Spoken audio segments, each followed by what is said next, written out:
Alhamdulillah nahmaduhu wa nasta'inuhu wa nastaghfiruh wa na'udzu billahi min shururi anfusina wa min sayyiati a'malina may yahdihillahu fala mudilla lahu wa may yudlil fala hadiya lahu wa asyhadu an la ilaha illallah wahdahu la syarika lahu wa asyhadu anna Muhammadan abduhu wa rasuluh alladzi la nabiyya ba'dahu amma ba'du.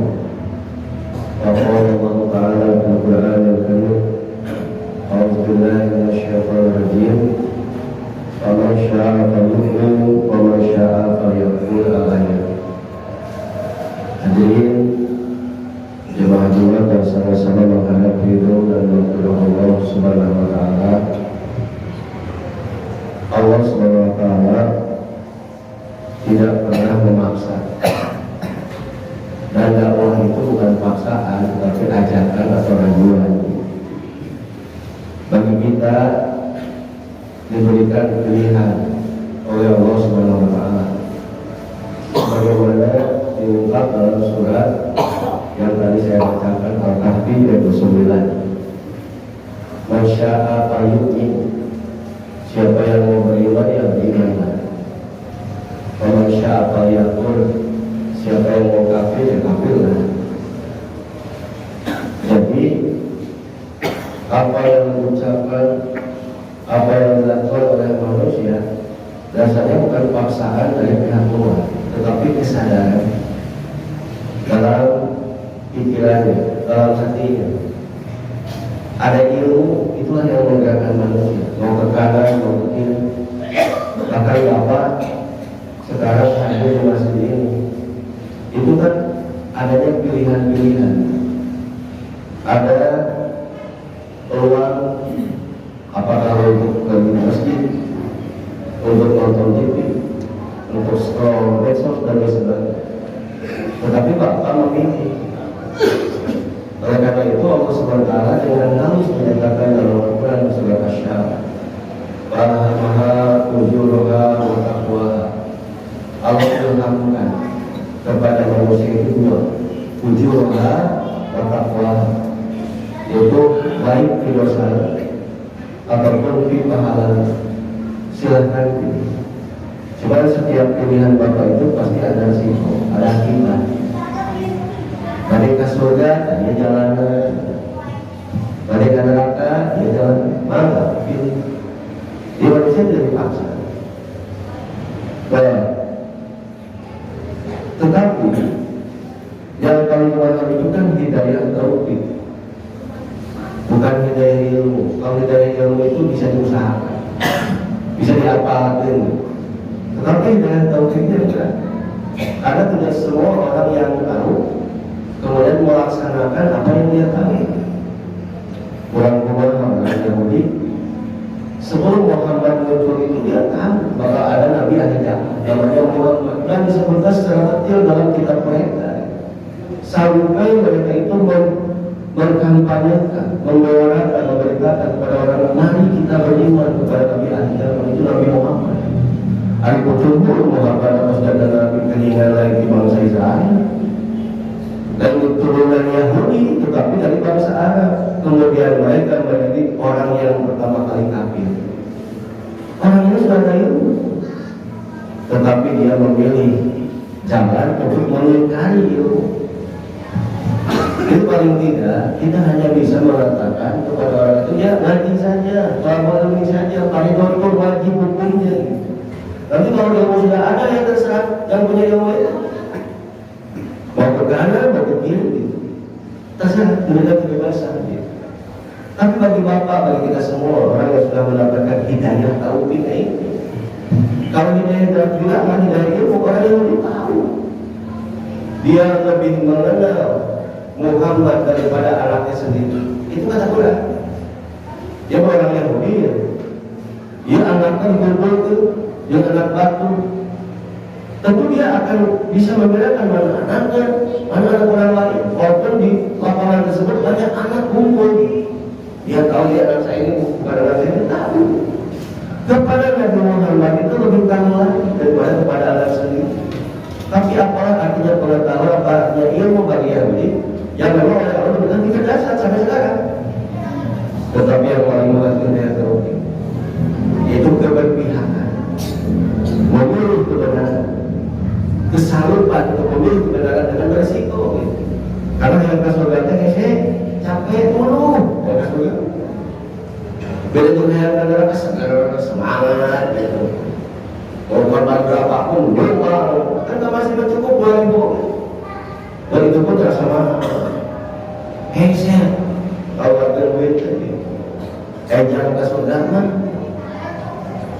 Jadi yang saya maksud adalah hidayah taufik itu adalah hak prerogatif Allah. Kenapa biasa diusahakan orang di sana Allah? Seperti Al-Quran ada kalimat innaka Muhammad engkau la tahdi man ahbabta. Tidak bisa memberikan petunjuk kepada orang yang kau cintai, walaupun itu pamanmu Abu Thalib. Yang biasanya kepada Islam, biasanya kepada Nabi itu luar biasa besarnya. Dalam mencari Abu Thalib Nabi Muhammad, wah atas kajian kita dengar, dipayah ada seperti kasus keluarga Yasin, bapaknya, ibunya, termasuk Ammar dia mau dibunuh. Cuman Ammar itu pura-pura kafir, itu pura-pura murtad, akhirnya diselamatkan. Karena kepura-puraannya. Karena Nabi, kalau kamu dalam keadaan diancam, kamu boleh pura-pura kafir, tapi hati kamu tetap muslim, itu sah. Jadi seandainya tidak ada Abu Thalib, saya yakin Nabi Muhammad itu sudah dibunuh. Itu jasa Abu Thalib. Tapi sampai akhir hayatnya, sampai oleh Nabi ditakenan, ini talqinan, ya amni, wahai pamanku, la ilaha illallah. Pada ilmu dia mengatakan anna ala millati Abdul Muthalib, aku mengikuti ajaran nenek moyang. Aku tetap menyembah Lata dan Uzza, wa la ilaha illallah. Padahal dasarnya dia dari Islam. Maka ada pertanyaan dari pamannya yang lain dari Al-Abbas, wahai Rasul, itu Abu Thalib jasanya luar biasa. Apakah tidak mau doakan untuk masuk surga? Apa jawaban Nabi? Aku doakan. Tetapi kalau untuk masuk surga itu tahu mana? Itu yang taufik. Inna kalau tahdi Muhammad, kamu tidak bisa memberikan petunjuk hidayah taufik kepada orang yang kau cintai. Walakin Allah yahdi man yasha. Tetapi Allah yang memberikan petunjuk kepada yang kehendaki. Alhamdulillah, berhasil yang mulai hidayah taufik gitu kan. Mau kan apa jumahan lagi ke jumahan, tidak taufik itu benar gitu. So tanyakan apa jumahan lagi? Apa ada jumahan? Dan hidayah taufik dari mana? Hidayah kamu itu apa? Maka Nabi mendoakan kepada Allah, ya Allah paling tidak ringankan siksaan pamanku Abu Thalib. Kenapa? Belajar sana tidak ke Islam. Bisa ya orang kafir, cuma kapasitas tadi orang terima. Manfaatkan udah, tapi mau manfaatkan mereka. Sabagir berbeda orang kafir dan berayat pahalaan. Maka Abu Thalib doakan oleh Nabi, sehingga doa Nabi diijabah. Itu apa? Yang harusnya Abu Thalib itu menempati neraka yang paling dalam, maka dengan doa Nabi, syafaat Nabi, muka firman kebahagiaan si Abu Thalib. Karena biasanya bisa dalam Islam, maka nerakanya dipindahkan dari neraka yang terdalam ke neraka yang terdangkal. Bahkan tidak menyentuh kaki, hanya menyentuh sepatunya saja, terembangnya saja. Tapi karena Nabi, jantungnya hancur dan kepalanya mendidih. Di neraka numpang entengnya, neraka numpang entengnya itu sikat itu. Jika ada pertanyaan, siapakah manusia yang memiliki siksaan yang paling ringan? Jawabannya adalah paman Nabi sendiri Abu Thalib. Jadi penting sekali kita tahu begini. Itu yang paling mahal. Nabi Muhammad mungkin tidak bisa diberikan yang taufik. Jadi pada akhirnya para sahabat ujung atau takoha sebetulnya ada pada ilmu bapak. Mereka surga, mereka neraka. Jalannya sudah Allah perlihatkan. Tak iya ke surga, tak iya ke neraka. Jadi kalau kita nanti masuk neraka atau masuk surga, bukan semata-mata Allah memaksa ke surga masuk ke neraka, tapi itu ikhtiar kita. Capek orang itu, mengorbankan orang, mengorbankan harta, mengorbankan fisik. Apalagi menjelang tua, pada ibadah ke sekolah. Sampai bertanya kepada Nabi, bagaimana kalau sholat sambil duduk? Kalau dia bisa berdiri duduk saja. Abi bapak jalan kuasa, kamu masih Jumat, iya itu lebih baik daripada menjadi Jumat. memaksakan diri untuk beribadah kepada Allah Subhanahu wa taala. Mudah-mudahan ibadah jumlah kita, lelah kita, pengorbanan kita, langkah kaki kita, ngantuk kita yang kita tahan sekarang, mudah-mudahan berbuah pahala di sisi Allah Subhanahu wa taala. Amin. Amin. Amin pada Jumat yang dimuliakan Allah Subhanahu wa taala. Lantas muncul kata ikhtiar. Apa itu ikhtiar? Ikhtiar itu adalah khair. Khair itu adalah kebaikan. Jadi ikhtiar memilih mana yang terbaik. Ini bukan hanya memilih antara baik dan salah, tapi dari baik pun ada level-levelnya. Maka apakah sama surganya para nabi dengan surga kita? Kan berbeda. Para nabi itu surga paling tinggi, surga Firdaus. Tahu kan mana surga Firdaus? Kita lihat. Oh, boleh cerita kenabian dari Al-Quran apa? Hari ini alam nafsika fi asrafi subuh. Itu pertanyaan Rabi'ah bin Malik al-Aslami kepada Nabi Rasulullah. Saya tidak ada keinginan apapun, hanya satu. Apa? As'aluka murah pakota al-Jannah. Ya Rasulullah, namun surga hanya surga nanti sama dengan ini. Padahal di surga nanti 100 juta. Menurut pandangan hanya surga pandangan. Apa coba tadi? Ayo dalam nafsi kami akan tersebut. Cek bantuan keinginan kamu dengan persyaratan yang akan lakukan. Apa? Kasar disebut. Perbanyaklah ibadah sunnah. Itu hanya jemaah, cetek jemaah mampu. Tapi sunnah oleh semangat oleh tahajud juga penting. Enak ciri dulu musibah hanya baru mengalami itu. Tak ikhtiar. Kalau ikhtiar itu lain milih hadir itu milih salah, tapi milih hadir lain yang sekolah dipilih depan hadir. Semoga ikhtiar.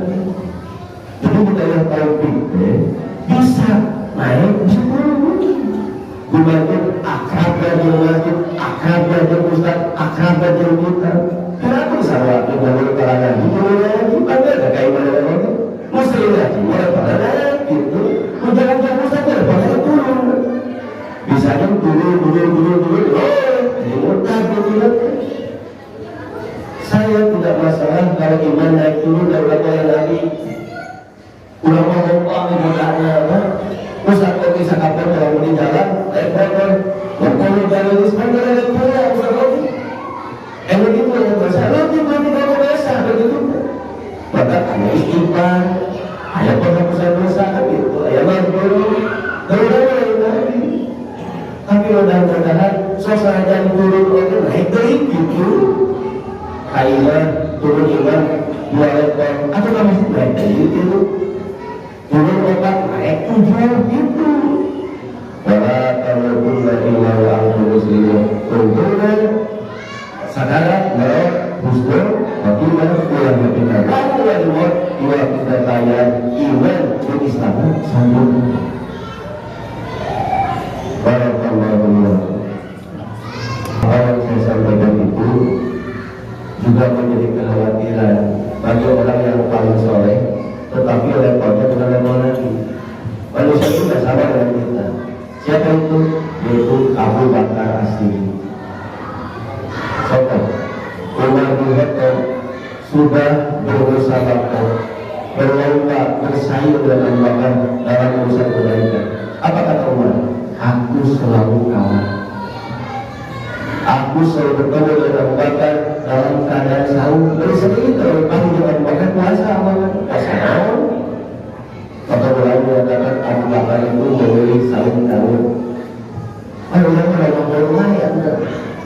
Betul. Itu di jalan orang kaya. Ayah udah surga orang kaya. Barulah itu. Saya terluki di paparan sahur kutuan. Sekaya apa tahu tapi nyumput itu adalah BSD. Ayo sisi jalan terus kaya.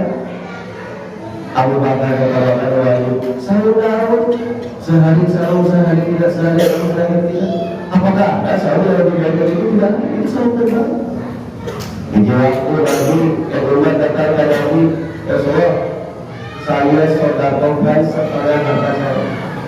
Apakah ada yang lebih hebat dari saya? Apakah Nabi ada? Abu Bakar dan Nurullah Oke sodako lagi seluruh hartanya. Bahkan Abu Bakar ditanya apa yang kau sisakan untuk dirinya, nah dengan dan dirinya dan anaknya dan istrimu. Hanyalah Allah dan Rasul. Abu Bakar tapi langsung dia lagi. Beliau datang kepada Nabi Rasulullah. Saya pernah membaca di dalam Al-Quran surat An-Nisa ayat 123. Beliau katakan ayat ini, A'udzubillahi minasyaitonir rajim. Fayaqul su'an yujza bihi. Siapa yang beramal dosa walaupun sedikit, yujza bihi, pasti akan dibalas oleh Allah Subhanahu wa taala. Ya Rasulullah, kalau dosa besar insya Allah saya terhindar. Dosa hina saya tidak pernah, korupsi, membunuh orang berubah. Tapi ada dosa letikunya hanya sehingga bapak satu latar kalau tulisnya dosa ya bapak. Alun latar itu, dan berada sote. Sehingga alun berada kan istilah tulis sudah kita lakukan dan berulang pada saat-saatnya. Bagi kamu tidak apa-apa kalau pandangan pertama sekali berada, tapi buru-buru, boleh sesuatu tapi berdosa di bawah. Ikuti pandangan pertama dan pandangan pertama. Dan semua dosa alit-alit mah ayah belum kenapa banget. Apa jawaban Nabi? Walaupun kayak Abu Bakar, mudah-mudahan Allah mengampuni oleh Abu Bakar. Bagaimana caranya? Allah setelah dulu bukankah kamu pernah sakit? Sebentar angan ya, anggap sebelah kali. Allah setelah sibuk bukankah kamu pernah susah? Susah betul. Allah setelah saya bukankah kamu pernah bersedih dan menangis? Pernah semua. Allah tak pusing bukankah engkau pernah ditimpa kesempitan, ausyida atau musibah? Allah Al-Bakir bala ya semua. Pernah semua. Saya pernah sakit, pernah susah, pernah terobati, pernah minyak duit di semaya ya semua. Bapak Rasulullah bahwa menantuk Nabi itulah bentuk maghfirah dari Allah. Jadi sangat kedua Bapak, lama dikasihan kenapa? Sangat telah syukur kan? Bagi dosa-dosa orang kan? Dinampilkan itu sehingga daripada orang kafir dosanya dituntut ke Allah Subhanahu wa taala lebih kecenderungan dulu tanpa susah. Wah mana ini? Orang kafir bangun, cerangkap, sehat dan berani. Tapi dalam belakang dosanya dituntut mungkin paling jauh disiksa. Ada ulama dibayar penyakit, dibayar susah, dibayar musibah, dibayar korban, dibayar mati. Supaya mungkin dosanya terhapus musibah-musibah ini agar paling jauh tidak kaya dengan dosa. Itulah bentuk ampunan dari Allah kepada kita yang memiliki dosa. Dan mudah-mudahan orang biasa berdosa alami ulah di usahakan dosanya, ulah dihajarkan. Tapi saudara untuk bagi Adam atau anggawe sesuatu ulang apik tidak dosa. Dan anu bakal tidak ada dosa. Dan ulangnya bagi Adam, untuk bagi Adam atau tiap anak Adam pasti pernah melakukan kesalahan. Wahai khota'in kata waktu sebaik-baik orang yang melakukan kesalahan adalah orang yang tobat. Nah mudah-mudahan kita semua mendapatkan keridhaan, keberkahan dari Allah Subhanahu wa taala. Dan mudah-mudahan segala dosa dan kesalahan kita diampuni oleh Allah Subhanahu wa taala, sehingga nanti ketika kita menghadap Allah dalam keadaan tidak punya dosa, karena sekecil apapun dosa kalau tempat terbawa mati maka pasti neraka bagian. Saya akhiri dengan kepada saudara-saudara sekalian, wa idza taqabbala wa tarhamna lanakunanna